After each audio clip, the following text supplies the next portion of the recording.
Bom dia, meus queridos. Para quem me conhece, meu nome é Denise Chagas e eu tenho gravado vídeos, motivacionais, onde eu compartilho com vocês um pouco da minha história, da minha experiência de vida. E hoje eu queria falar sobre um tema que tem repercutido muito aí na mídia, nas redes sociais, nas últimas semanas, que foi a questão do assassinato, da morte, eu não sei, está sendo investigado ainda, do menino Harry. E ontem no Face, um colega colocou uma publicação assim, gente, parem de falar sobre isso, Deixe o menino descansar. Eu até entendo a posição desse colega quando ele fala, que às vezes as pessoas acabam utilizando uma temática, existe a questão das pessoas ficarem reforçando a mídia e às vezes o mesmo tema e acaba ficando realmente, maçante. Só que eu acho, sabe, colega do Face, que eu vi essa reportagem ontem, se ele assistisse meu vídeo, seria até assim a minha opinião, Porque eu não sei de nada, que nos meus vídeos eu dou a minha opinião, eu vejo uma notícia, eu vejo algum fato e é simplesmente a minha opinião.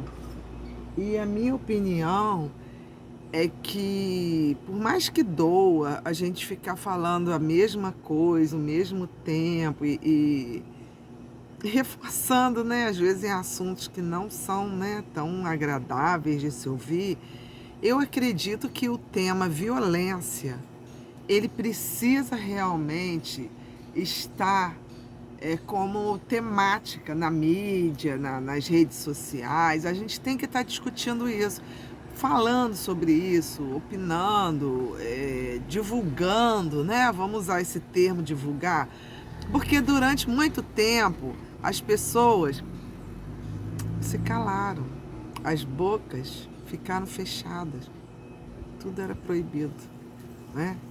A gente não comentava, não falava sobre determinados assuntos. E eu acho que esses temas devem vir, sim. Hoje nós temos muito mais informações que antigamente. A gente tem muito mais acesso às informações. Quantas crianças sofreram violências, quantas mulheres, sofreram violências. E a gente precisa estar divulgando isso para despertar outras pessoas, para que elas também falem. Porque, gente, o que esse menino passou, o que esse menino sofreu e o silêncio desse menino, aquele olhar já falava tudo. Eu fiz um vídeo aqui falando sobre o que eu sofri quando eu tinha 5 anos, sobre o meu silêncio, e falei sobre uma criança que passou por mim na praia e o olhar dela falava tudo. Então a gente tem que aprender a ler os olhares de socorro, os olhares de dor. Esse ano, principalmente, onde nós estamos usando as nossas máscaras, né? Tirei um pouquinho porque eu esqueci o fone de ouvido e talvez não dessem para vocês ouvir porque está tendo obra aqui próximo. Foi um ano principalmente que o que sobrou foram os olhares, né? Nós falamos esse ano pelos olhos e nós precisamos realmente aprender a ler, a ter a leitura sobre o olhar. O quanto esse menino sofreu, quando eu vejo a foto, quando eu vejo ali aquele olhar, eu percebo a dor. Então, uma criança, uma mulher, uma pessoa, um idoso, uma pessoa quando está sofrendo um abuso, que está em sofrimento, o olhar dela diz tudo.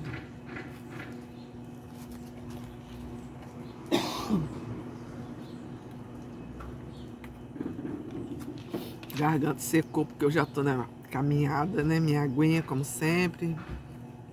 Não deixo de estar, Sempre hidratando.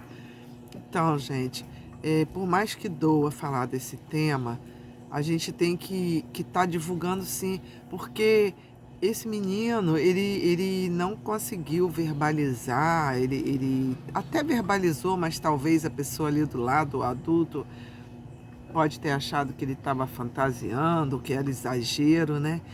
Mas para ele não deu tempo, mas para outras crianças, para outras pessoas que estão passando pelo sofrimento, pela dor, pode dar tempo ainda.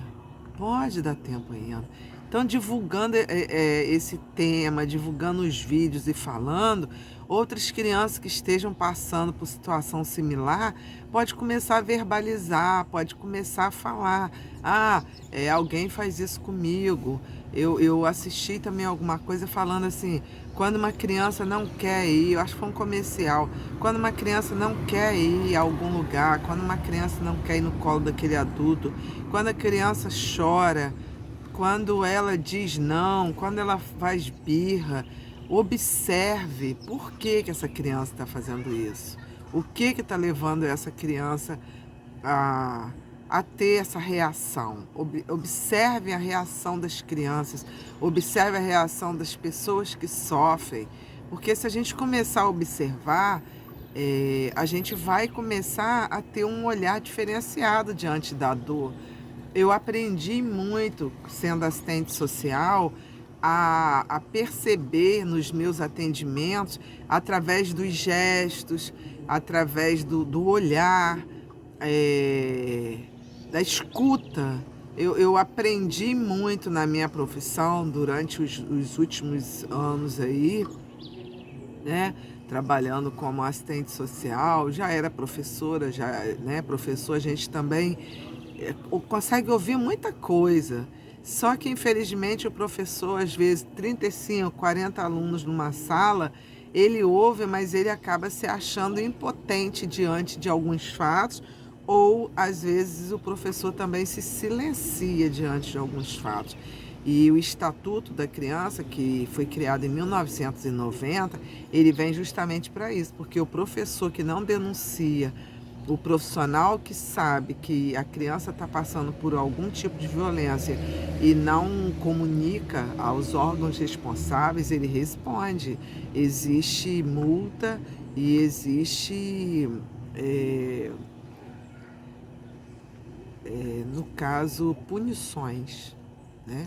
Porque isso é considerado uma infração, então é considerado uma coisa, infração com R, né? Inflação com L é questão de dinheiro. Então eu falei, aqui na minha região a gente tem uma dificuldade, eu principalmente tinha uma dificuldade muito grande entre o L e o R. Então eu me policio sempre.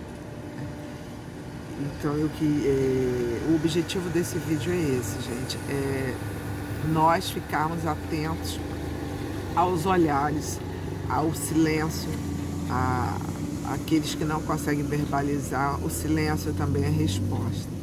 Valeu? Então essa é a minha sugestão de hoje, para a gente não ver novas crianças, novas mulheres, né, novos casos ocorrendo. Vamos prestar atenção, ficar atentos. E criança hoje não é, né, como era criança de antigamente, aquele que não podia falar, aquele que tinha que silenciar, né? Era considerado um pequeno adulto e muitas vezes não era, né, não tinha voz, né? A criança não tinha voz. E agora não, as crianças, elas têm a lei própria e ela tem voz e ela tem direito, e a gente tem que aprender a respeitar esse direito da criança. Quando ela diz não, por que ela diz não? Se você não consegue conversar com um adulto, com uma criança, no caso, né, você que é adulto, não consegue conversar, não se sente à vontade, né, em saber, procura um profissional, um psicólogo, um terapeuta que possa estar ouvindo essa criança. Eu estagiei numa casa-abrigo onde muitos meninos e meninas, eles abandonavam as casas, eles iam morar nas ruas e no final às vezes terminavam nessas casas-abrigos por conta disso, porque Às vezes a mãe se casava de novo, às vezes ele sofria violência física ou violência psicológica, né? E ele não suportava aquele ambiente. E ele fugia, ele ia para a rua. Ele achava que a rua era mais seguro para ele, ia dar mais respaldo do que estar entre família. E isso é muito triste, gente, muito triste mesmo. O meu trabalho, a minha publicação, né, de monografia, o TCC, ele foi feito em cima, né, desses meninos e meninas que estão na rua, que vivem na rua e que passaram pela Casa Abrigo. E eu ouvi muita dor, ouvi muita coisa, muita mesmo, e é muito triste, porque muitas meninas verbalizavam, muitos meninos que eram trocados pelo companheiro da mãe, né? A mãe casava novamente e elas eram trocadas, né? Se sentiam trocadas. Então isso é muito triste, né? Ela sentir que está sendo trocada por alguém, né, da família. Tá bom, gente? Então fiquem atentos a isso, né? E vamos, né, aguardar, esperar, ter esperança que novos casos não venham, né, não surjam. Bom, meu nome é Denise Chagas e eu estou aqui no canal, no Instagram, Chagas Denise 2017. Gratidão imensa por vocês estarem assistindo o vídeo, por se inscreverem, né? Se acharem que alguém precisa ouvir essa mensagem, se for importante, compartilhem também, tá bom? Valeu, gente. Gratidão imensa.